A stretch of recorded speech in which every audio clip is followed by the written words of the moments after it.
Agora conectando.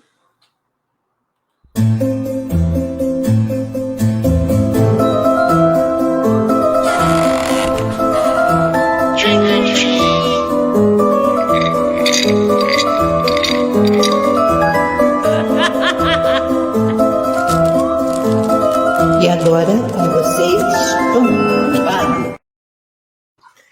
Olá, povo lindo da Terra-média, de novo, aqui é o Tom, do podcast do Tom Mago, com uma visita ilustre aqui, um jovem escritor, contista, que vocês vão conhecer já, todos conectados aí. Não esqueçam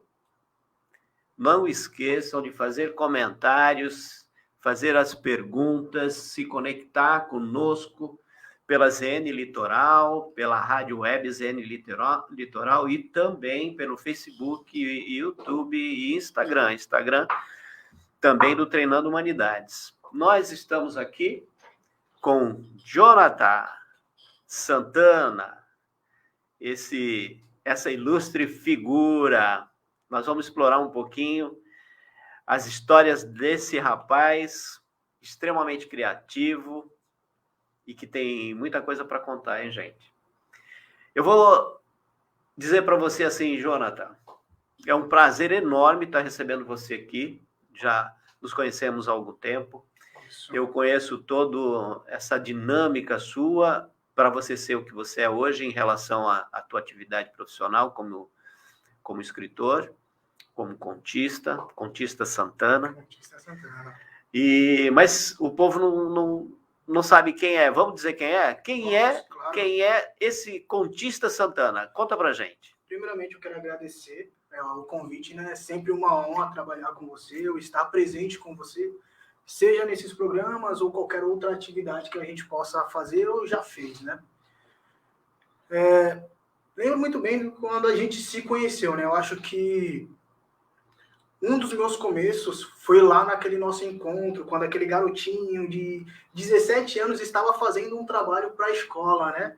Em relação ao tema, que seria o que viria a ser o amor e a influência dele no nosso cérebro, no cortisol, na ocitocina, como isso tem influência dentro da gente, né? Foi ali onde a gente se conheceu. E dali, né, foi quando eu passei a tomar consciência realmente do que eu estava fazendo, de quem eu queria ser, né? Aquele trabalho de escola, ele foi um grande impulsionador para saber, Jonathan, esse aqui é o caminho que você tem que seguir, né? É esse segmento, essa parte da literatura, da criatividade, de explorar temas, explorar vidas e informações, tanto do ser humano em si, quanto um ser humano envolvido na sociedade. Então, a criação do contista Santana, ela teve ali, durante o processo daquele trabalho de escola. Né? Foi onde eu tomei totalmente a consciência de que, sim, eu estou sendo formado ali. Que até então já escrevia, já esboçava alguns contos, algumas histórias, mas até então eu não me identificava muito com quem eu era. Entre quem eu era naquela época e quem eu estava me tornando, eram duas pessoas diferentes, eu ainda não sabia. Eram como se houvesse duas personalidades dentro de mim. Era o Jonathan e o menino que escreve. Apesar do Sartre, na filosofia, dizer que somos dois, né, na transcendência do ego, que é o ser que age e o que pensa, o que conjectura sobre a atitude, eu ainda não tinha essa conjectura, ainda não sabia o que eu estava fazendo. Eu estava agindo, mas eu não estava refletindo sobre o que eu estava fazendo. Eu só fui ter essa consciência depois. Inclusive, foi quando eu me encontrei com o nosso amigo em comum, Charles, que depois de um tempo escrevendo, minha cabeça começou a tomar formas estranhas. As informações que chegavam para mim, chegavam sempre em forma de narrativa. Não era, trouxe esse celular para cá. Não, ele estendeu a mão até o celular, sentiu a tela áspera dos vidros quebrados e tal. Eu falei, que loucura é essa que está acontecendo dentro da minha cabeça? Eu achei que eu estava ficando louco.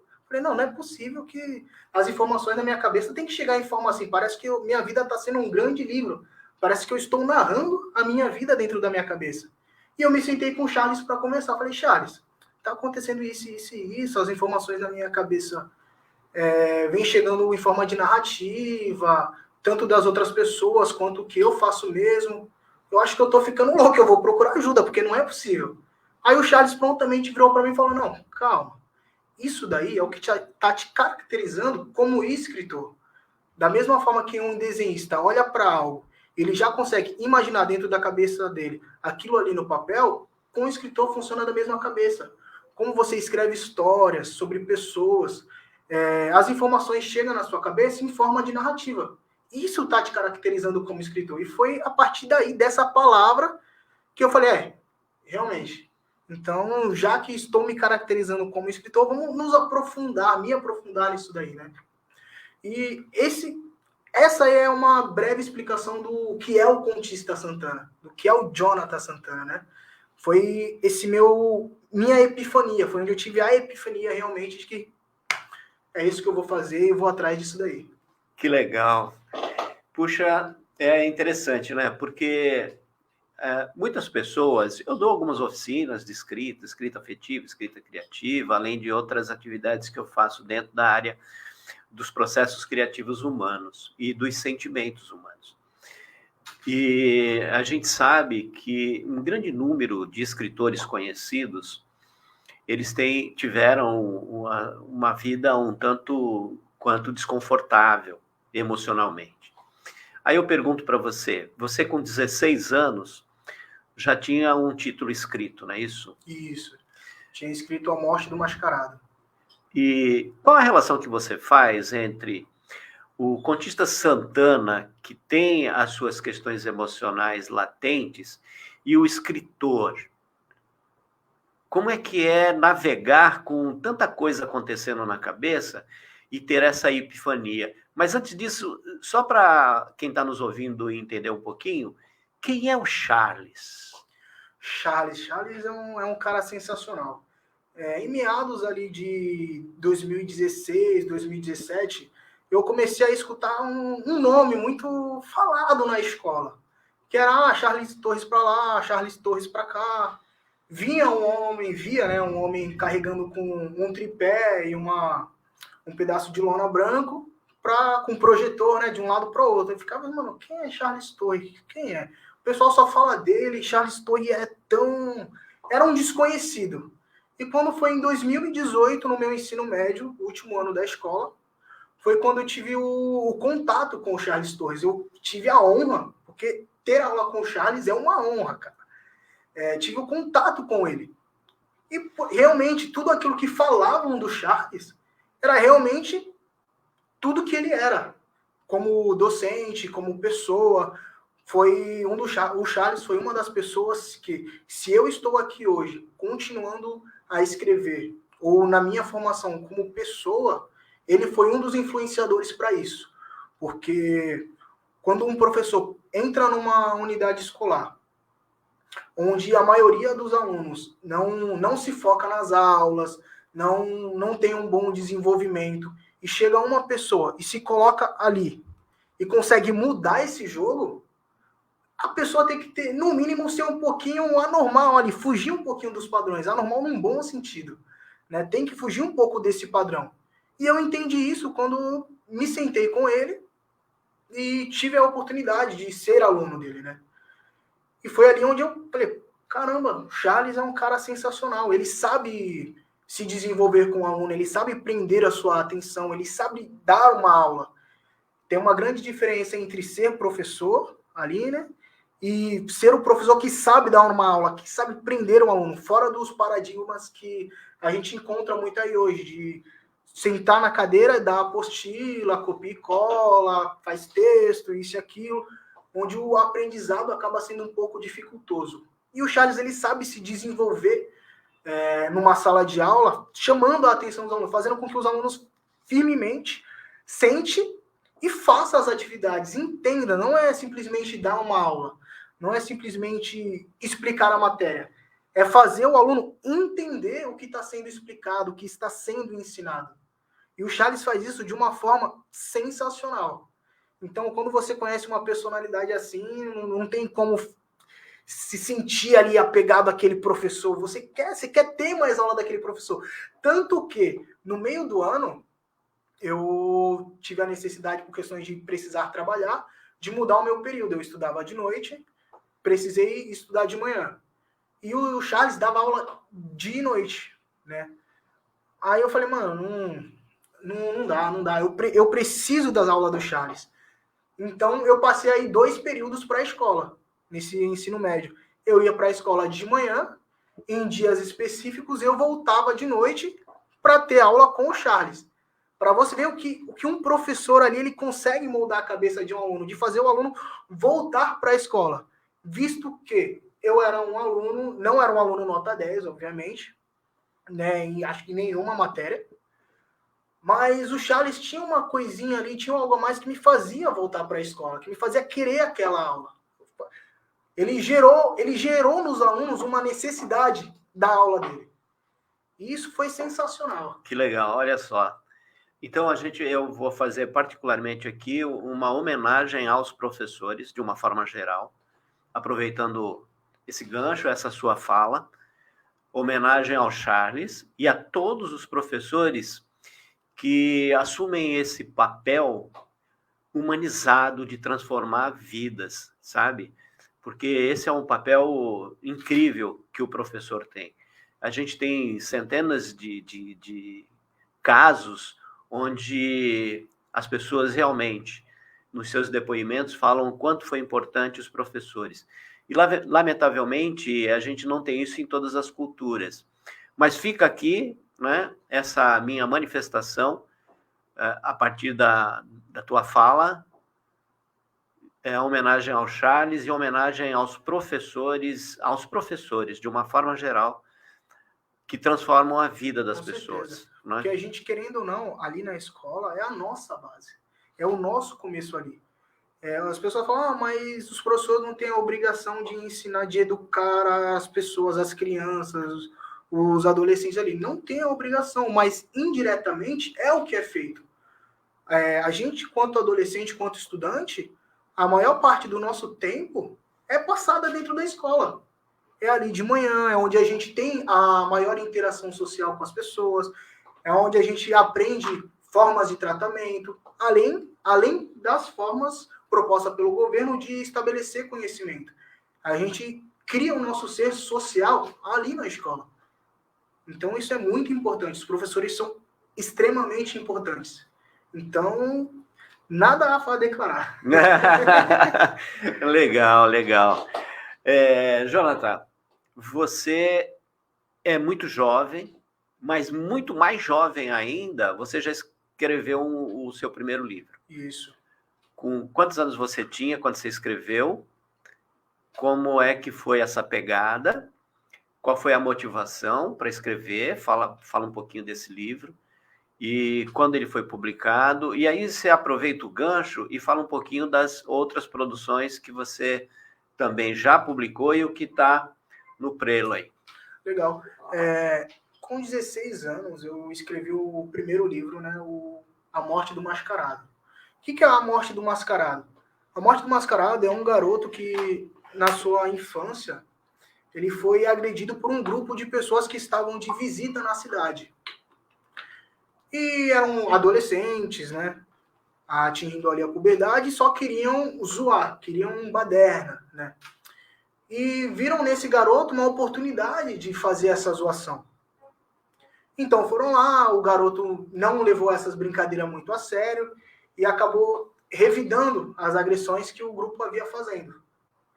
Então, diante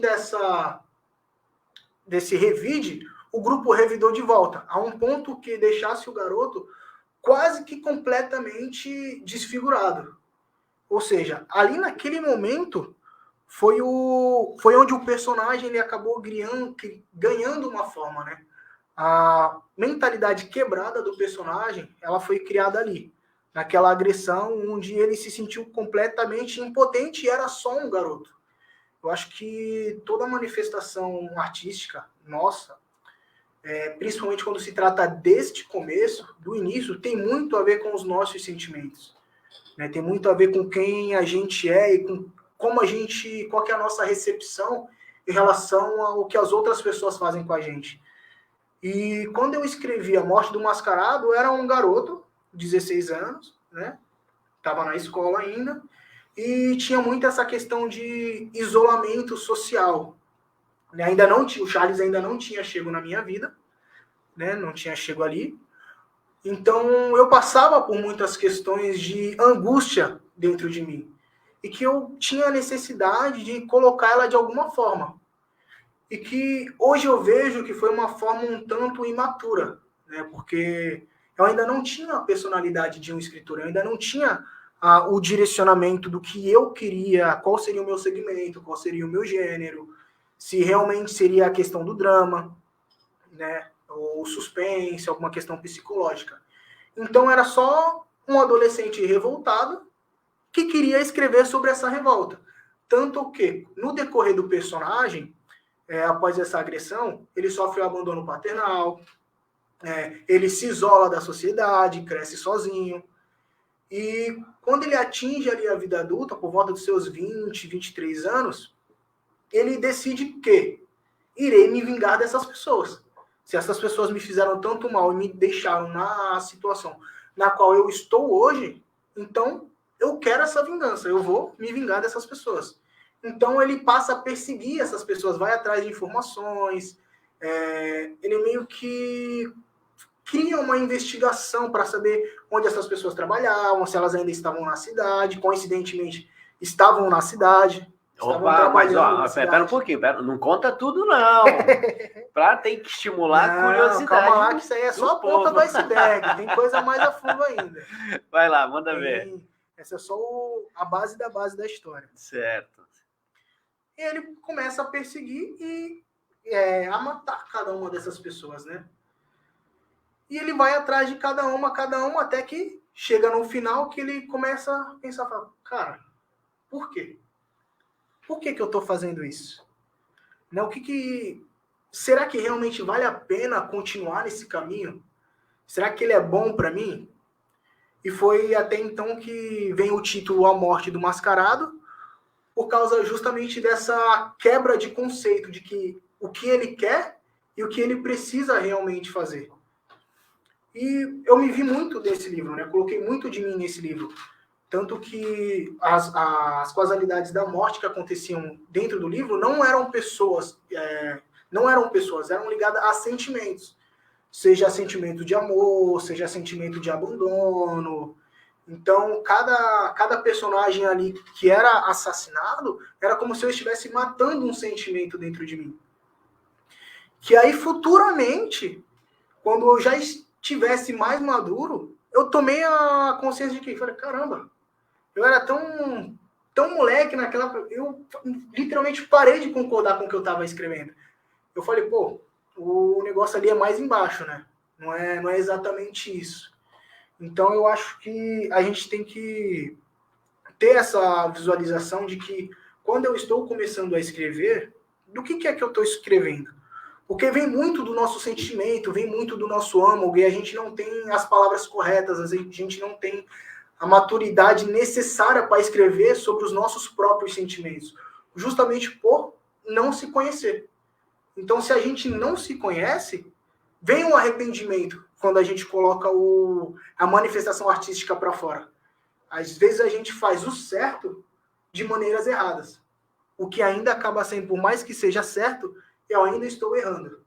Então, o Mascarado, A Morte do Mascarado, ele foi essa expansão sentimental, só que sem consciência, sem saber o que eu estava fazendo. Havia necessidade, havia a vontade, mas não tinha os artifícios ou a maturidade necessária para fazer. Tanto que hoje ninguém encontra esse livro em publicação, né? Ele não encontra ele disponível, por justamente eu não concordar mais com ele.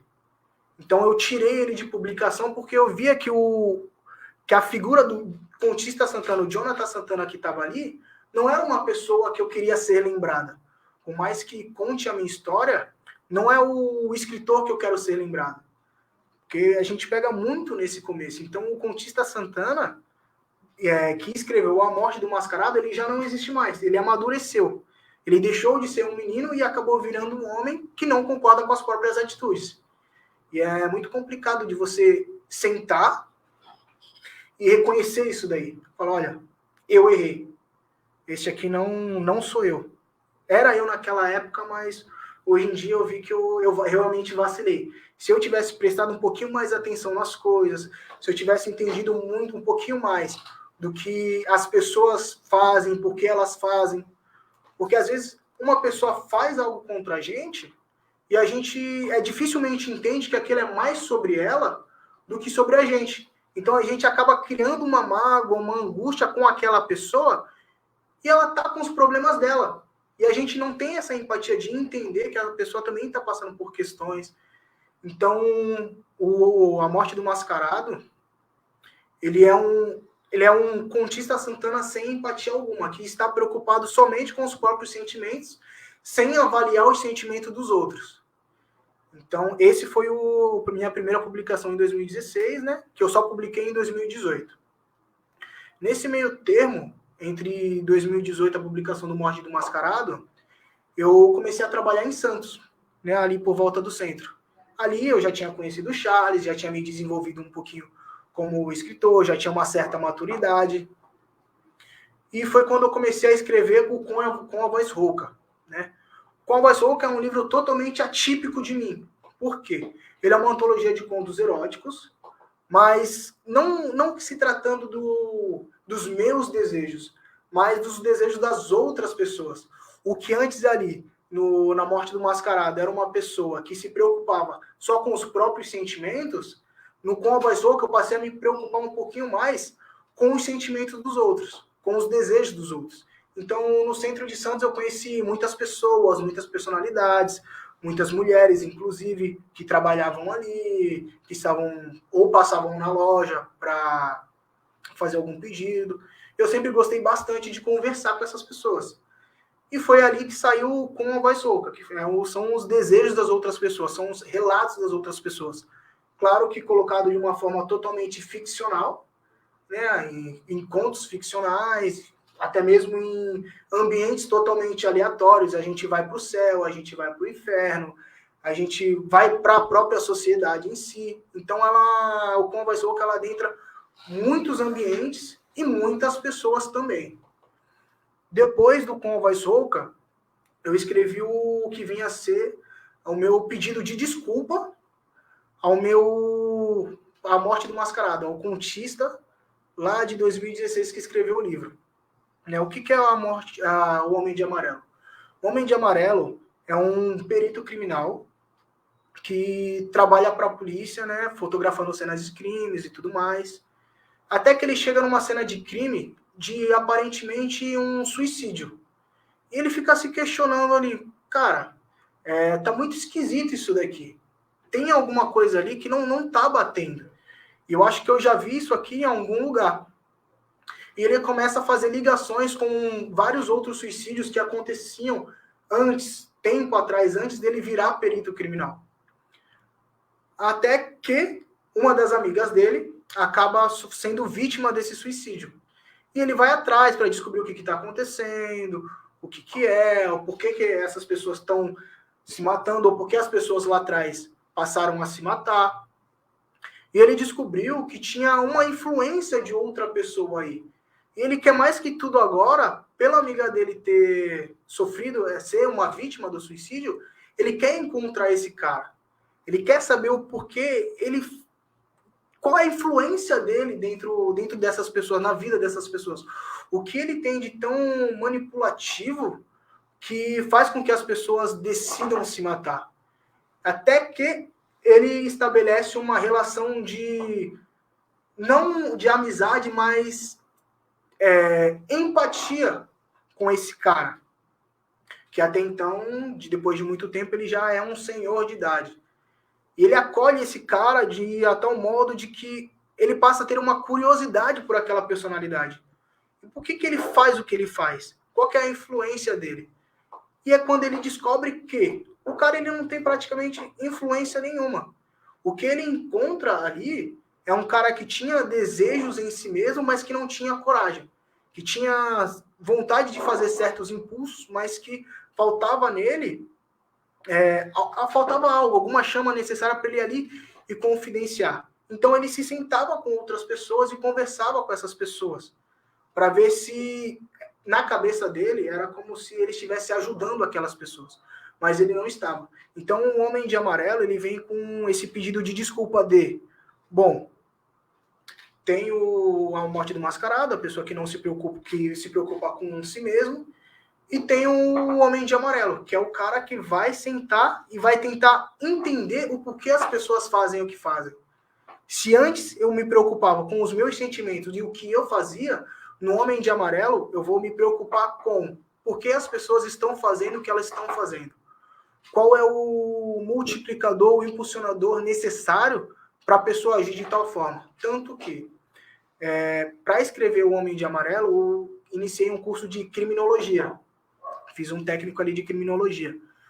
E na criminologia você entende, você estuda justamente o antes do crime. Você estuda o que aconteceu para chegar até aquele crime, até chegar àquela conclusão.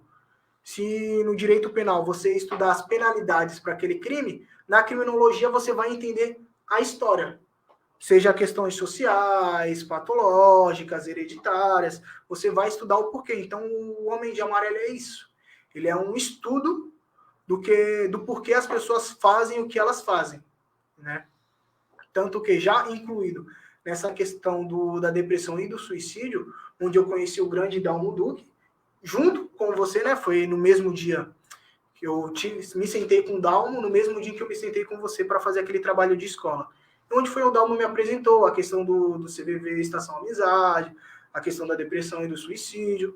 E eu entendi ali que essas questões emocionais, elas estavam mais próximo dos meus dias, das pessoas ali do meu lado, do que eu imaginava. Até então era só um mistério, não entendia o porquê ainda. Aí quando eu comecei a sentar, comecei a estudar o porquê, eu comecei a ver que realmente aquilo ali está presente nos nossos dias. E às vezes quem a gente menos imagina está passando por essas questões emocionais. E a partir dali, desse esclarecimento do Dalmo, né, foi onde eu comecei a estudar depressão, suicídio, entrei de cabeça firme. Acabei criando até alguns projetos sociais que hoje estão parados, mas cheguei a desenvolver um pouquinho na época de ajudar essas pessoas, né? Cheguei até a ter um grupo de amigos que, ministrado pelo curso Saber Ouvir do Dalmo, né, que ele tinha me passado esse curso, e passei para os meus amigos também, falando, galera, vamos fazer algo voltado para isso, né, mano? A gente tem essa necessidade hoje. Às vezes é um parente nosso, é um vizinho, é um amigo. Então, vamos agir nisso daí? E foi onde eu me incluí de cabeça na questão da depressão e do suicídio, que também foi um impulsionador necessário para eu poder escrever O Homem de Amarelo. Porque apesar de todas essas questões de entender o porquê as pessoas fazem o que fazem, ele entra bastante nessa questão psicológica da depressão e do próprio suicídio, a ponto de entender o que é esse suicídio na sociedade. Então, ele foi bem essencial assim, para eu poder escrever o livro. E o que me retomou a escrita, né, que teve uma época entre 2019 e 2020 que eu dei uma pausa no livro, que eu ia iniciar a publicação dele, mas eu não publiquei. Foi que, acredito que tenha sido em 2021. Em 2021, que eu retomei a publicação dele. Uma das minhas vizinhas, ela cometeu suicídio no quintal de casa, na parte dos fundos, né? E era um dia totalmente atípico, sem muita movimentação, aparentemente calmo, até que você começa a ouvir certos gritos, certos barulhos. E você vai atrás daquela pessoa, né? Desse som, desse barulho. E quando eu adentrei a casa, do portão que já estava aberto, eu vi aquela figura suicidada, aquela moça suicidada. E você inicia o processo de tirar do enforcamento, vai tentar ressuscitação. Foi quase 20 minutos na tentativa de trazer ela de volta à vida, né? Além de você ter que lidar com um indivíduo que está ali no chão, Você tem que lidar com a família e as pessoas ao redor também. Porque você não controla só aquela pessoa, você tem que controlar todo o ambiente. Porque é mãe chorando, é vizinho que quer entender o que aconteceu, quer vir à tona para saber, e você tem que controlar aquela situação, e infelizmente a gente não conseguiu salvar essa menina. E nesse mesmo dia, né, depois que os paramédicos chegou, tentaram dar o suporte, né, eu fui pro meu quarto e fiquei, mano, tem alguma coisa de errado. Porque aconteceu do meu lado. Aconteceu aqui do lado de casa. Você acaba criando uma responsabilidade que até então não é sua, mas você cria essa responsabilidade de, pô, eu deveria estar fazendo mais. Eu preciso fazer mais para impedir que isso continue acontecendo. Foi do lado de casa. Estava ali próximo. Será que eu poderia ter feito alguma coisa? Será que uma palavrinha que eu pudesse ter dito e não disse? E esse acontecimento fez com que eu falei, não, o Homem de Amarelo, ele precisa voltar. Eu preciso voltar com o projeto do Homem de Amarelo. E foi quando eu iniciei realmente a publicação, finalizei o que tinha que finalizar, e fui atrás dessa publicação do Homem de Amarelo, que ao chegar no final, você entende que a mensagem principal do livro é: você sempre pode pôr uma vírgula ali. A vida não é um grande ponto final. A vida não é um encerramento. A vida é contínua. Apesar de rápida, ela é contínua. A gente vive todos os dias. A gente renasce todos os dias, né? E eu precisava colocar isso no livro. Eu precisava escrever sobre isso. Porque eu já não entendia mais. Eu já não sabia mais o que eu podia fazer. E voltar com o livro deu essa abertura de, pô, é isso, é isso. E foi tanto o quê? Com o Homem de Amarelo que eu defini a minha linha de interação com a escrita, que são o drama psicológico e o suspense psicológico, de estudar realmente a mente das pessoas, o que elas fazem, né? Então, o Homem de Amarelo, ele também foi necessário para eu saber qual o caminho a seguir. Olha, esse é o Jonathan, esse é o Contista Santana, é isso que ele vai escrever. Ele vai escrever sobre pessoas e seus sentimentos. Tanto nos meus contos, ele sempre tem esse quê de humanidade, de um lado mais cruel da humanidade, por assim dizer. Porque realmente é o que acontece todos os dias. A gente não pode romantizar uma situação onde ela não é romantizada, onde ela não deve ser romantizada. Muitos autores, ao falar do suicídio, romantiza muito o suicídio, do encontro do indivíduo ali com a morte, uma questão de paixão, de amor, de fervor. E o que, no fundo, não é. Não é. No fundo, no fundo, é a pessoa dando uma solução definitiva para um problema temporário. A gente tem que tratar dessa questão da depressão e do suicídio como capacidade de resolução, não de ponto final. E o Homem de Amarelo, ele serviu para isso. Jonathan, assim, eu acho rico demais a gente poder estar ouvindo isso de um jovem como você, e que certamente foi pegando a própria história, as próprias dores, os próprios movimentos, dúvidas, né, para se tornar esse escritor que você é hoje. Você comentou que quando você escreveu o seu primeiro livro, O Homem Mascarado, A Morte do Mascarado, você tinha 16 anos quando escreveu, publicou quando você tinha 18 anos. Isso. Não é? Então, é realmente um período onde a grande parte dos adolescentes tem realmente muitas dúvidas, né? Estão aí em conflitos com a própria família, a própria existência, sem saber para onde vai, buscando respostas e nem sempre as encontra, né? Então, assim, o que eu vejo é que você foi um escritor bem jovem. A gente tem muitos exemplos na história da humanidade de escritores jovens, e que, ao mesmo tempo, percebeu o quanto você era imaturo e o quanto você amadureceu nessa sequência. Então, é uma obra é uma obra temporal que você deve se orgulhar de ter escrito, porque aquilo que estava dentro de você era como você enxergava a vida, e você conseguiu passar para fora, colocar isso numa obra, no material literário, de forma autêntica, porque era aquilo que você vivia, pensava, vivenciava. E aí você foi amadurecendo e produzindo outros materiais incríveis, como você comentou.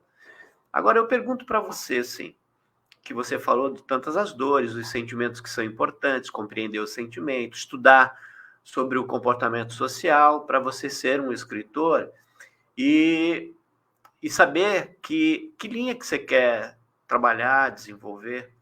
E aí eu falo assim para você, você acredita que um bom escritor, ele precisa mais conhecer os sentimentos humanos através da leitura, do estudo, do aprendizado, ou quanto mais ele vivencia enquanto ser humano as dores, as dúvidas, né, os percalços da vida, quanto mais ele vivencia essas situações, ele pode se tornar um escritor melhor ou mais identificado com essas questões emocionais. Eu acredito que a questão da vivência, ela é unânime nessa questão, ela é unânime. Porque como poderia eu escrever sobre algo que eu não passei ou que eu não entendo ali na pele do que é, do que se trata?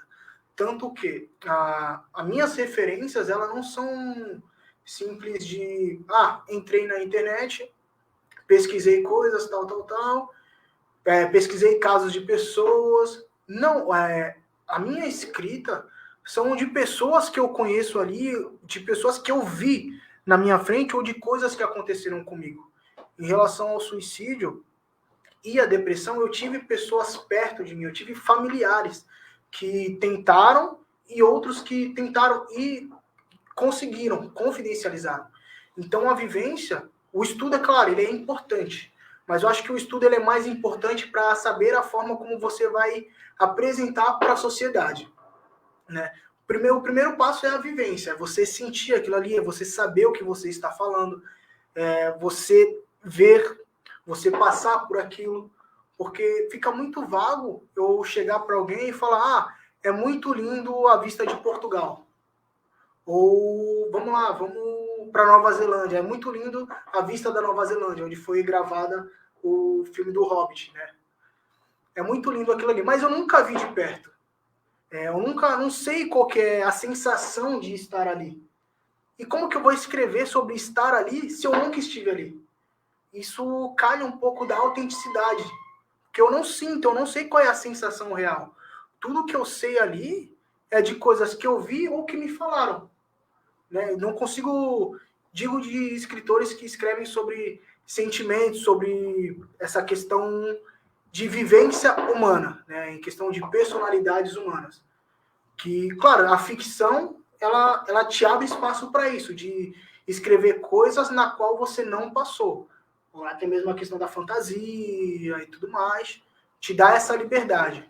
Mas quando você senta e escreve sobre as coisas, sobre a realidade, sem romantização, eu acho que a vivência, ela é o ponto unânime, ela é essencial para aquilo ali. Porque se eu não tivesse um parente meu que tivesse cometido suicídio, eu não conseguiria escrever. Se eu não tivesse passado por essa questão emocional que eu passei comigo mesmo, né, de querer ter essa vontade de também pôr fim à minha vida, eu não conseguiria escrever sobre isso. Se eu não tivesse um parente, um amigo, se eu não tivesse incluído nesse termo, nessa sociedade onde a questão emocional ela é totalmente interligada, eu não conseguiria escrever. Não seria um relato autêntico. Seria uma escrita. Seria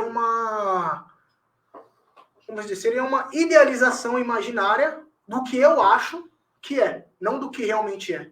Tem uma grande diferença do que eu acho que é o que pode ser e o que realmente aquilo é. Então, Jonas, interessante, porque assim, a gente sabe que tem escritores que escrevem sobre determinados temas e não necessariamente possam ter experimentado. Então, é um outro nível de escrita e eu entendi muito bem você colocando isso em relação a você, Sim. a como você se sente quando escreve. Você precisa se sentir autêntico, como você comentou. E quanto mais experiência de vida, mais autêntica é a tua fala, é o teu discurso narrativo nas tuas obras, né? Aí eu pergunto para você, nós estamos vivendo um período muito interessante, desafiador, que é a questão da inteligência artificial. Uhum. O que nós temos presenciado, inclusive, são pessoas escrevendo obras literárias utilizando a inteligência artificial. Então, evidentemente, a inteligência artificial tem informações, né? Tem lá informações das várias experiências humanas registradas em determinados conteúdos e você consegue explorar isso dentro desse ambiente, né? De conteúdo da inteligência artificial. O que você acha de um escritor hoje que se apoia mais na inteligência artificial do que na própria experiência de vida para escrever os livros que muitos já estão sendo colocados aí no mercado, escritos com apoio na inteligência artificial? O que você acha dessa ajuda, vamos colocar assim, para os escritores? É uma ajuda totalmente válida. Claro, tudo que facilita o nosso trabalho é interessante, porque às vezes a gente gasta muito tempo em algo e chega para a gente uma oportunidade de facilitar e com menos gasto, menos cansaço emocional, menos cansaço físico. É claro que a gente tem toda aquela questão de, volto a dizer, autenticidade, porque quando você pega um escritor que escreve sem a ajuda do IA, você está entendendo ali, você está pegando o que é a mentalidade daquele escritor. O que se passa dentro daquele escritor. São as palavras dele, são as palavras onde ele encontrou, onde ele julgou melhor para apresentar isso para outra pessoa. Eu já utilizei da ferramenta do IA, né, da inteligência artificial, com uma brincadeira com a minha irmã. Lembro que eu vi uma notícia, acho que foi há 2 semanas atrás que a gente fez essa brincadeira. Eu falei, vamos ver se ela consegue escrever um livro, né? E eu, do lado dela, né, ela tem entre 15 anos, né? Eu falei, vamos usar você como personagem, me dá umas informações aí. E ela foi me dando as informações, eu fui pedindo para a IA escrever. Ela falou, faz uma história com tal coisa. E ela deu essas informações. Só que eu senti, nas informações que ela dava, algo muito robotizado. Não tinha aquele jogo de palavras. Não tinha a introspecção literária ali.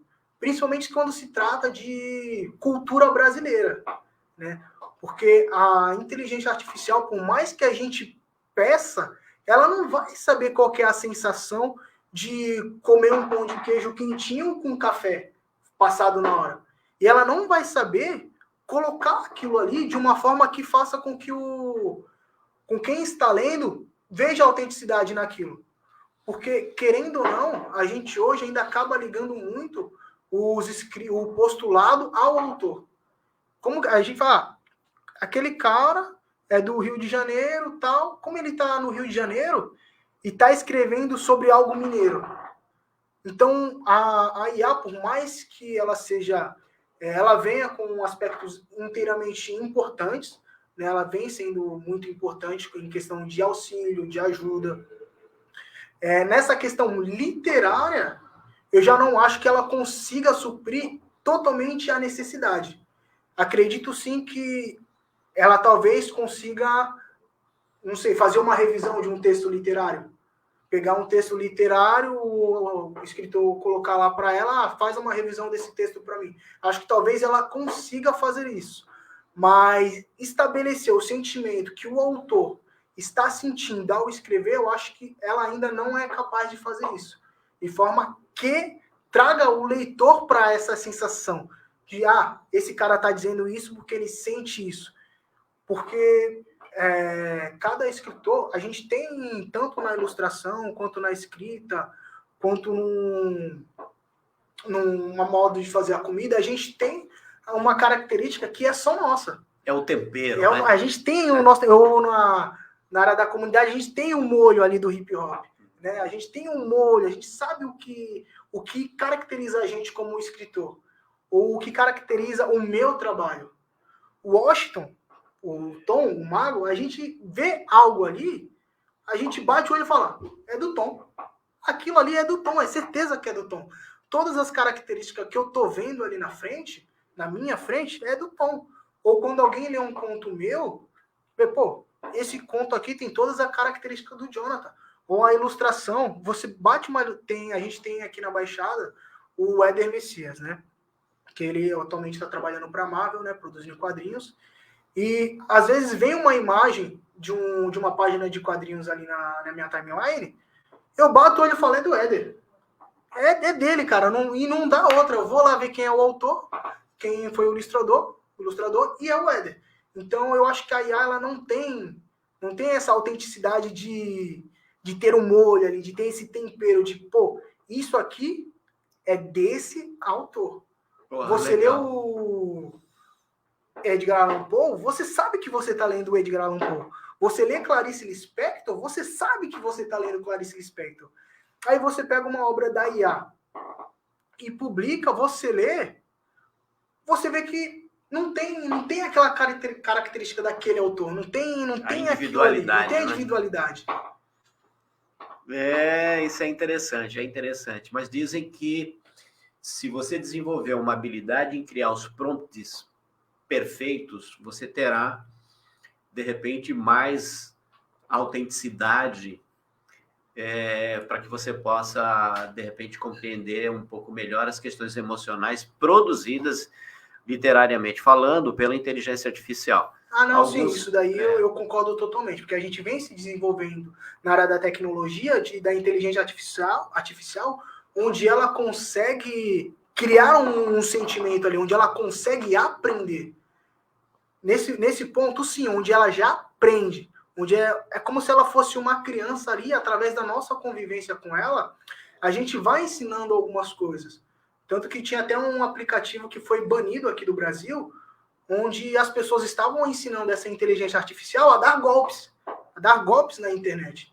Então, acredito sim que seria possível lá na frente a gente fazer isso daí, da gente criar uma personalidade. E ainda assim, que a gente, criando isso daí, a gente vai ter a autenticidade de uma pessoa fazendo. Porque não vai ser uma inteligência artificial universal. Vai ser a minha inteligência artificial, vai ser a sua inteligência artificial, vai ser a inteligência artificial individual de cada pessoa, onde a gente vai ensinar como ela deve agir, porque a gente está colocando nós ali, né? Não é algo universal. Visando essa parte, esse conteúdo, sim, aí eu acredito que consiga, porque há manipulação humana. Se há manipulação humana, há individualidade. Sem dúvida, sem dúvida. Jonathan, olha, só para ilustrar aqui, agradecer Ricardo Gomes, da Gomes Play, ele entrou aqui. Ricardo foi um aluno na faculdade, é um empresário hoje bem, vamos dizer assim, bem cotado aí no mercado, na área de venda pela internet. O João Maria também entrou aqui, acenando. Nós tivemos também a participação de outras pessoas, Cecília Monteiro, a Mel, deixa eu ver aqui o pessoal da Black Laser, a Nirvana, a Ana Helena Duarte também, e tem aqui alguém que eu acho que é suspeito, hein? Vê lá se tu reconhece. Mama _Fu. Mama Fu. Tá aqui, escritor lindo. Gente, vocês só falam do escritor, não falam do Tom? Poxa vida. Essa é a minha pretinha, a mamãe do meu bebê. Ah, então tá. Já logo vi que tinha aí alguma coisa no ar. Falando de coisa no ar, eu agora vou te fazer uma pergunta para a gente colocar essa tua continuidade na escrita.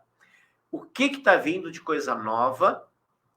Mas eu vou fazer uma pergunta interessante para você trazer para o público, para as pessoas que estão nos ouvindo, entender o que está vindo aí. Eu sei que tem duas coisas maravilhosas acontecendo na sua vida agora, mais recente. E eu queria que você me desse qual a motivação para uma delas. A outra, a motivação a gente já sabe que é uma motivação humana de amor à vida. Mas você, diga para mim, quais são essas duas novidades que você está trazendo para a gente? A primeira novidade se trata da minha próxima publicação, que se chama Leviana Harmonia. O Leviana Harmonia, ele é a junção de duas obras. Uma obra que eu comecei a escrever quando eu estava lá em 2018, em contato com o Charles. Inclusive, ele fez a revisão das primeiras páginas desse projeto. E após isso daí, em 2021 para 2022, eu comecei a escrever o Leviana Harmonia, né, que é a história original.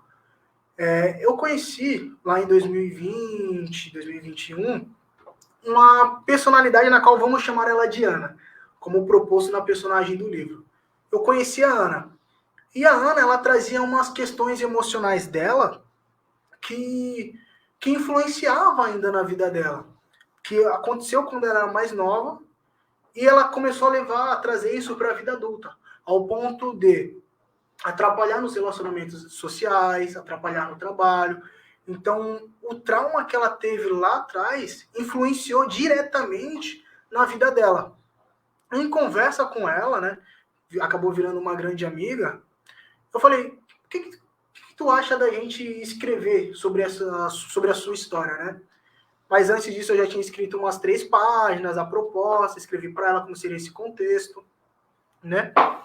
E mandei para ela super curtiu, gostou e tudo mais. E eu comecei a dar continuidade. Só que por venturas da vida, a gente acabou cortando o contato, a gente acabou cortando o laço. E eu acabei parando de escrever, parei de dar continuidade na história do Ana, né?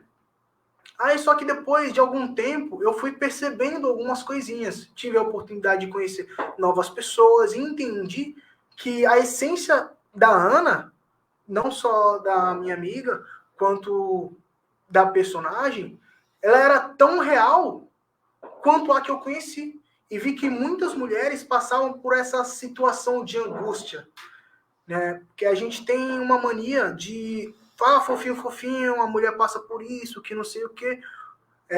Tem uma questão erotizada da solidão feminina também, uma questão erotizada das mágoas que ela passa, dela ser sozinha, do sofrimento, e que também ela é amarga como a solidão masculina, tão amarga quanto a solidão masculina, porque muitas mulheres elas acabam se vendo sozinhas com os próprios sentimentos. Por mais que elas sejam vistas como sexo frágil, elas não querem ser vistas como sexo frágil. Vai falar, mano, eu também sofro como vocês, eu passo por situações como vocês, e isso me fez, deu um estralo assim. Não, mano, a Leviana Harmonia, ela não é só a Ana, não é só a minha amiga que eu conheci. Elas são várias mulheres, várias mulheres.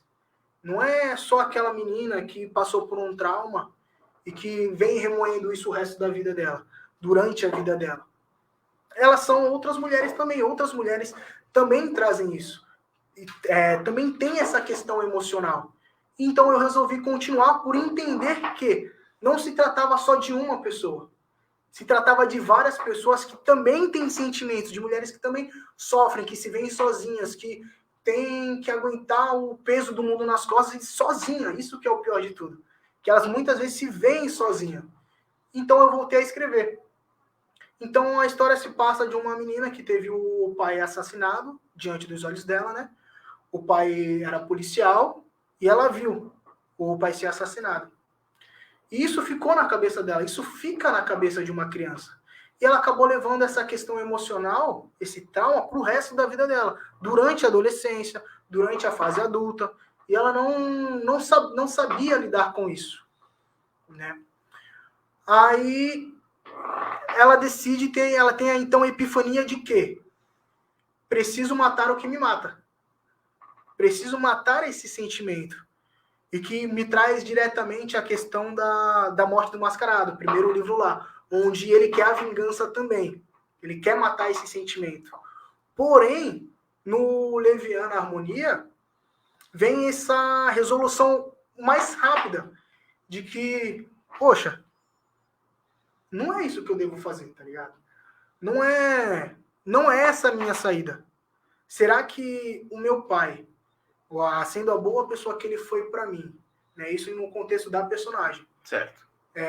será que ele queria isso para mim? Será que é isso que ele iria querer? Foi uma fatalidade que aconteceu? Foi uma fatalidade que aconteceu, mas aconteceu com ele. Ele não está triste pelo que aconteceu. Por que que eu tenho que levar isso daí? Por que que eu tenho que remoer e fazer com que isso atrapalhe a minha vida? Então, o Leviano Harmonia vem com uma resolução de... Será que meus problemas, meus sentimentos, eles precisam dominar a minha vida? Será que a minha mágoa, ela precisa dominar os meus dias? Será que eu tenho saídas para isso daí? E o Leviano Harmonia, ele entra nisso daí, né? E tem toda a outra questão da sexualidade dela, entre migrar, entre gostar de homens ou gostar de mulheres, tem toda a pressão social em cima disso, daí de que como mulheres tendo a sua opção sexual, tendo que escolher ali a sua opção sexual de acordo com a cultura da própria família, não sendo estipulada por eu sou assim, eu nasci assim, ou eu fiquei assim, né? E a família fala, não, você não é isso. Você não é isso. E tem essa opressão familiar. E a Ana, ela passa por isso também, por essa opressão de você não pode fazer isso porque eu não sei o que os outros vão pensar de mim. Eu penso, será que a gente tem que ser tão egoísta ou egocêntrico ao julgar a opção de outra pessoa, moldando ela do que as outras vai pensar de mim, sendo que a opção da outra pessoa não tem nada a ver comigo? Sou eu. Eu sou o Jonathan, a Ana é a Ana, o Tom é o Tom. São suas escolhas. E mesmo assim, por mais que a gente fale, você não tem que ligar para o que as outras pessoas pensam, não tem que isso. Mas quando se trata de alguém próximo, é inevitável, a gente se importa. A gente se importa com o que um pai pensa, a gente se importa com o que uma mãe fala da gente, a gente se importa com o que um amigo acha que a gente fez. Por mais que a gente tenha esse discurso de não devemos nos importar com os outros, quando é alguém que é relevante para nós, quando é alguém que está ali no nosso meio social, a gente se importa. Então, a Ana acaba ditando a rotina dela de acordo com o que os outros pensam que ela deviam fazer. Até que, ao chegar no final, ela pensa, não, mano, tá errado isso. Tá errado. Eu não posso agir dessa forma. Eu não vou matar esse cara. Não vou matar esse sentimento. Né? Eu tenho saída para isso. Só que, por se tratar de vontade das outras pessoas, acaba sendo um pouquinho tarde demais. Então, pessoas acabam ditando coisas para elas, as pessoas acabam impondo as próprias vontades sobre as vontades dela. E o que acontece muito hoje em dia, acontece muito, muito. Será que a minha vontade é realmente superior à sua vontade? Será que eu vou moldar a sua vida de acordo com o que eu acho que ela tem que ser? Então, o Ana vem com essa proposta aí, de uma resolução feminina, de uma explicação, ou se não uma explicação, uma observação dos sentimentos, da angústia feminina, que eu passei a ver de perto, e ainda passo a ver de perto. Porque a gente tem mulheres na nossa vida, a gente vê mulheres se exaustando na nossa rotina. A gente tem a mãe, a gente tem a nossa mulher, a gente tem filha. A gente vê ali que as coisas para elas não são tão simples como deveria ser. A gente fala, para a mulher é mais fácil, que não sei o que, não tem tanto peso. Não, tem peso demais. É muito pesado para uma mulher sentar na mesa e ter que assumir uma família inteira. Porque a gente encara muito hoje abandono paternal. E a gente vê muitas mulheres criando seus filhos, cuidando de uma casa, cuidando dos outros, sozinha, só ela, sem amparo nenhum. E mesmo assim, elas têm que levantar a cabeça e falar, não, eu tenho que fazer porque só depende de mim. Então, o Ana, ele é essa observação de que mulheres têm essa questão emotiva, tem essa questão de ela precisa de alguém ali. É gostoso cuidar? É gostoso cuidar, mas ser cuidado é bem melhor. É bem mais gostoso a gente ser cuidado. E a Ana vem com essa proposta realmente. Mulheres também precisam de cuidado. Elas precisam. Legal. Jonathan, olha, já tem previsão para o lançamento? Ainda não. Tá. Então ainda estou procurando algumas editoras, Certo, fazendo certo. uma Mas ele está pesquisa. pronto, o livro Está está finalizado. Pronto. Olha só que maravilha. Eu vou, assim, a gente está caminhando para o encerramento, o nosso bate-papo, que é muito interessante, e eu fico extremamente feliz de poder estar conversando com alguém tão jovem, já indo para seu quarto livro, né? O seu quarto livro, e tendo todas essas reflexões interessantes sobre a vida que você acabou trazendo através das suas obras e da sua forma de enxergar o mundo. Eu acho isso muito interessante. E a gente vê muitos jovens que gostariam de repente, também estarem nesse caminho da escrita, né, de produção literária. Eu vou pedir para você qual a dica que você daria para um jovem, uma jovem que está sonhando em ser escritor ou escritora. Qual, sei lá, 2, 3 dicas assim que para você entende que sejam relevantes para de repente chegar aí a começar a escrever as suas primeiras obras? A primeira dica, que não é dica, né? Porque se dica, conselho fosse bom, a gente vendia. É algo que realmente a gente precisa ter na nossa cabeça. Quem vem de classe média, baixa como eu, tem uma grande dificuldade que é se manter. A gente tem o sonho de ser escritor. A gente quer escrever, a gente quer publicar. Mas a gente também tem que trabalhar. A gente tem uma família. Muitos jovens, têm filhos muito cedo. E ainda tem essa vontade artística dentro, que quer colocar para fora, e quer escrever, e quer ser escritor. Então, o que eu posso falar é não pare. Não pare. Qualquer tempo que você tiver para escrever, escreva. Dentro de um ônibus, na ida da faculdade, na pausa do serviço, escreve. Escreve realmente. Porque o que é o escrever, na verdade? O escrever não é a gente sentar e passar para o papel que as escritas ali. Escrever acontece no dia a dia. Eu estou escrevendo agora, enquanto a gente conversa. Voltando àquela questão de que as coisas chegam como narrativa na minha cabeça, neste momento eu estou escrevendo. Na ida para casa agora, eu vou estar escrevendo também. O que eu vou fazer é, quando surgir um tempo, anotar tudo isso que eu escrevi dentro da minha cabeça. Então, a dica é, escreve, passa para o papel. Se, vou esquecer, não consigo fazer isso quando chegar em casa. Anda com o caderninho no bolso, mas escreve. É difícil demais. O Ana, ele demorou 4 anos para ser escrito. Fazendo a contabilidade de quando eu comecei a escrever a primeira história e quando eu finalizei, ela demorou 4 anos para ser escrita. Harry Potter demorou quantos? 7 ou 10 anos para ser escrito. Foram anos ali que levou para ser escrito. E olha o sucesso que foi. A outra dica que eu posso dar é confie em si mesmo. Confie que você consegue escrever. Se considere um escritor. O primeiro passo para você ser um escritor é você se considerar escritor. Não se preocupar com se outra pessoa te considera um escritor, se a outra pessoa te considera um ilustrador, se a outra pessoa te considera alguma coisa. Primeiro de tudo, se considere.